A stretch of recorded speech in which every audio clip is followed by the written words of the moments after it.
महाकुंभ के महानुष्ठान के लिए जहां करोड़ों की संख्या में श्रद्धालु तीर्थराज प्रयाग पहुंच रहे हैं, उनकी व्यवस्था को लेकर सरकार और प्रशासन पूरी तरीके से मुस्तैदी दिखा रहा है। यहां आने वाले लोग यहां की व्यवस्था की तारीफ करते हुए थकते नहीं दिखाई देते हैं। व्यवस्था और इस महानुष्ठान को लेकर हमारे साथ विशेष बातचीत करने के लिए विशेष अतिथि भी उपस्थित हैं। इस वक्त स्वागत करते हैं प्रयागराज के महापौर हैं गणेश किशोरवानी जी। बहुत बहुत स्वागत है आपका सर। बहुत बड़ा महानुष्ठान है और आप प्रयागराज की धरती से हैं। 2025 का ये महानुष्ठान बीते महाकुंभों से कितना अलग है सर?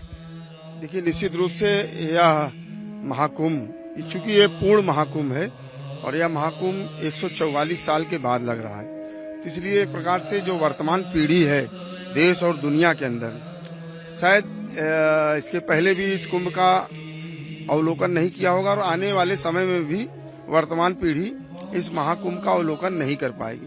और इसी को ध्यान में रखते हुए प्रत्येक व्यक्ति के जीवन को एक व्यापक उद्देश्य देने के लिए देश के यशस्वी प्रधानमंत्री जी ने इस महाकुंभ को एक विशेष महाकुंभ बनाने का प्रयास किया है। माननीय मुख्यमंत्री जी और माननीय प्रधानमंत्री जी के नेतृत्व में हम सब लोगों ने पूरे शहर को सजाने का काम किया। शहर की बुनियादी सुविधाओं को विकसित करने के साथ साथ जो इस महाकुंभ का आध्यात्मिक पक्ष है वो कैसे जन जन तक पहुंचे, इसलिए आज आप यहाँ देख रही होंगे संस्कृति पंडाल का लोकार्पण हुआ, गंगा पंडाल का, जिसमें देश के प्रख्यात सिंगर शंकर महादेव देवन का अद्भुत प्रस्तुति हुई, आपने देखा। इस प्रकार से पूरे सेक्टरों में संस्कृति पंडाल के माध्यम से जो भारत का लोक साहित्य है, लोक जीवन है, लोक कला है, उसको भी एक प्रकार से पुनर्जीवित करने का प्रयास इस महाकुंभ के अवसर पर किया जा रहा है। अनेक सांस्कृतिक कार्यक्रमों के आयोजन के माध्यम से लोगों की अपनी उस मिट्टी से जोड़ने का प्रयास भी हो रहा है। साथ ही साथ जो हमारी युवा पीढ़ी है, मान्यता ये कि भारत दुनिया का सबसे युवा पीढ़ी है। आज पूरे विश्व के अंदर युवाओं के अंदर विशेष करके अगर देखा जाए तो एक व्यापक आकर्षण का केंद्र बना है महाकुंभ। ये आकर्षण से फैशन है या सनातन से जुड़ने की एक इच्छा भी? मैं वही जा रहा हूँ। अगर फैशन होता तो शायद युवाओं का, क्योंकि फैशन के विषय में कोई चीज तो यहाँ पर है।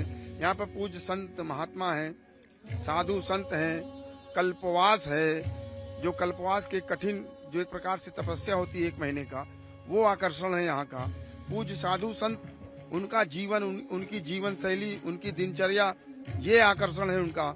यहाँ के पूज्य साधु संतों का यज्ञ अनुष्ठान, जो जितने प्रकार के यज्ञ हैं भारत के जीवन में, उन सारे यज्ञों का जो अनुष्ठान हो रहा है वो आकर्षण है यहाँ पर। यहाँ पर माँ गंगा यमुना सरस्वती की जो लहरें हैं, पवित्र लहरें, वो आकर्षण है। और ये जो संगम है, जो न केवल नदियों को जोड़ता है बल्कि हृदय को भी जोड़ता है, और इसलिए जब इस पावन धरा पर 40-50 करोड़ लोग आएंगे, उनके भी हृदय जुड़ेंगे और वो एक संकल्प लेकर के यहाँ से जाएंगे, धर्म की जय हो, अधर्म का नाश हो, प्राणियों में सद्भावना हो, विश्व का कल्याण हो। ये जो विश्व के कल्याण की भावना भारत की है, वो भी एक आकर्षण है। बिल्कुल, सर्वे भवन्तु सुखिना, इसी उद्देश्य के साथ आगे बढ़ेंगे। लेकिन यहाँ पर क्योंकि आप महापौर हैं और यहाँ पर ये देखा गया जब महाकुंभ का आयोजन हुआ, अभी 2 दिनों में ही बड़ा रिकॉर्ड टूटा है, लेकिन उस रिकॉर्ड पर भी बहुत सारी ऐसी पॉलिटिकल पार्टी हैं जो संशय दे रही हैं। वो कहती नहीं है कि यहाँ पर इतने श्रद्धालु आ सकते हैं। ये जो संशय करने वाले लोग हैं, जो इस बड़े अनुष्ठान पर भी सवाल खड़ा कर रहे हैं, उनके लिए कुछ कहना चाहेंगे आप?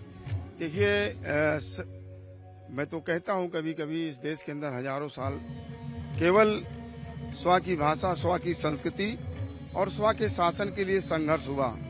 उस समय भी इस प्रकार के भारत की संस्कृति, परंपरा, मान्यताओं के विरोधी भारत में ही थे और उसके कारण भारत के अंदर झंझावात हुआ।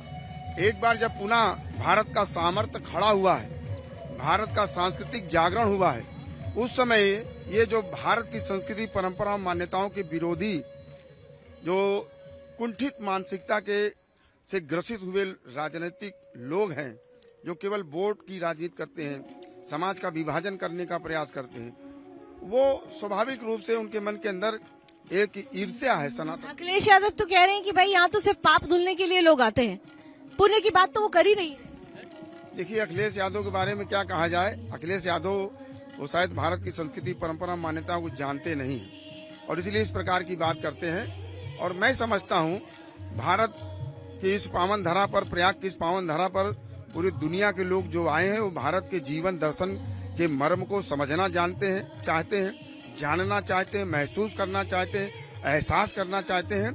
और इस एहसास से विश्व बंधुत्व की जो भावना उभर करके आती है, उसके दुश्मन है ये अखिलेश यादव जी। ये नहीं चाहते कि समाज समरस हो, एकजुट हो और भारत की सामूहिक शक्ति खड़ी होकर के भारत को परम वैभव पर बिठाए।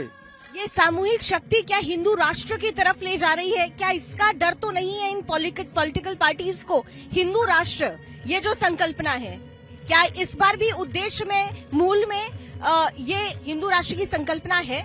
देखिए, भारत सदैव से हिंदू राष्ट्र रहा है। भारत में रहने वाला प्रत्येक नागरिक हिंदू है। हिंदू एक जीवन संस्कृति है, जीवन परंपरा है और भारत के इस हिंदू संस्कृति में ही ये क्षमता है, ये विराटता है, ये व्यापक सोच है, वो सबको अपनी ओर आकर्षित कर लेता है, समाहित कर लेता है। इसलिए भारत हिंदू राष्ट्र था, हिंदू राष्ट्र है और हिंदू राष्ट्र ही रहेगा। इसमें कोई परिवर्तन होने वाला नहीं है। हाँ, जो हिंदुत्व के दुश्मन हैं, जो छोटी सोच के लोग हैं, जो केवल जातियों की राजनीति करके अपने परिवार की राजनीतिक महत्वाकांक्षाओं को पूरा करने वाले लोग हैं, वो इस विराट सोच से खतरे में हैं। उनको मालूम है कि जिस दिन भारत का संपूर्ण समाज अपनी इस विराट सोच से प्रभावित होकर के अपने वर्तमान वास्तविक स्वरूप को जान लेगा, उस दिन इनका अस्तित्व समाप्त हो जाएगा। और इसलिए घबराए हुए लोग हैं। इसलिए इस प्रयाग के पावन धरा पर आने वाले हमारे सभी तीर्थयात्री पूज्य हैं। पापी वो हैं जो इनको पापी कहने वाले लोग हैं। ये हमारे आराध्य हैं जो तीर्थयात्री हैं, उन पर प्रयाग की जनता पुष्प वर्षा करके उनका अभिनंदन कर रही, स्वागत कर रही। ये सब लोग पूज्य लोग हैं, भगवान के भक्त हैं। ये भगवान का आशीर्वाद प्राप्त अपने लिए नहीं, वो अखिलेश यादव के लिए भी कल्याण की कामना कर रहे हैं। यहाँ भारत के जो विभिन्न कोने से लोग यहाँ पर आए, माँ गंगा के स्नान कर रहे हैं। अंत में वो यही कह के जाते हैं जो मैंने प्रारंभ में दोहराया, विश्व कल्याण की भावना। तो वो विश्व से बाहर है तो समझ लीजिए फिर वो मनुष्य है ही नहीं है। बिल्कुल, जो सनातन और से बाहर है वो मनुष्य नहीं है। वो क्या है ये कहने की जरूरत नहीं है, लेकिन एक क्योंकि आप महापौर हैं, महापौर होने के नाते आपके ऊपर भी, आपके कंधों पर भी बहुत बड़ी जिम्मेदारी है। आपकी तरफ से आने वाले श्रद्धालुओं के लिए क्या विशेष व्यवस्थाएं हैं और इस आयोजन को लेकर क्या विशेष व्यवस्था आपकी तरफ से? देखिए, माननीय प्रधानमंत्री जी और माननीय मुख्यमंत्री जी के नेतृत्व में, माननीय केशव जी के नेतृत्व में हम सब लोगों ने व्यापक व्यवस्थाएं की है।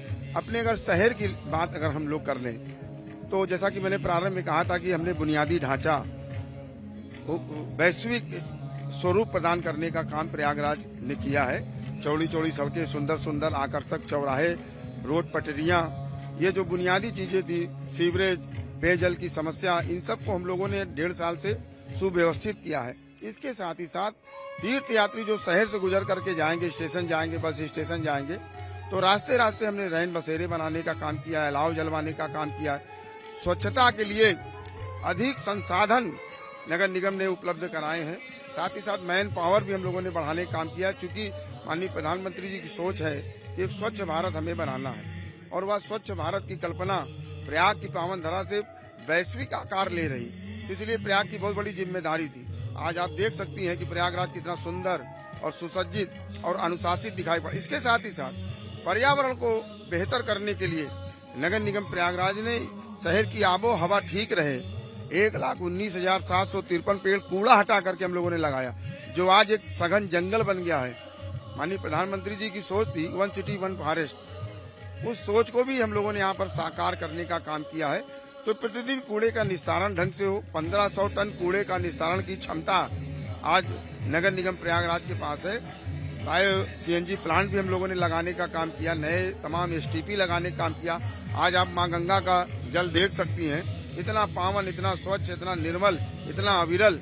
वास्तव में आप तो प्रयागराज की हैं, बचपन की गंगा जी याद कर लीजिए आज देख करके। तो इसलिए नगर निगम ने अपनी पूरी जिम्मेदारियों का निर्वहन बहुत बेहतर तरीके से किया है। एक भी सम्मानित तीर्थ यात्रियों को किसी प्रकार की कोई असुविधा नहीं होगी, उस प्रकार की व्यवस्थाएं करी गई है। बहुत बहुत धन्यवाद हमारे साथ जुड़ने के लिए। तो देखिए, महापौर हमारे साथ जुड़े हुए थे और उन्होंने स्पष्ट रूप से कहा कि व्यवस्था को दुरुस्त करना ये जिम्मेदारी कंधों पर है और ये जिम्मेदारी निभाने के लिए न केवल सरकारी और प्रशासनिक अमला बल्कि प्रयागराज का हर एक वासी उस जिम्मेदारी को निभाने के लिए तैयार है। श्रद्धालु जो यहाँ आकर खुद आराध्य बन जाते हैं, आराधना में लीन रहते हैं, उनके लिए विशेष व्यवस्थाएं और इस महानुष्ठान को महारूप देने की जो कोशिश है वो साकार रूप ले चुकी है।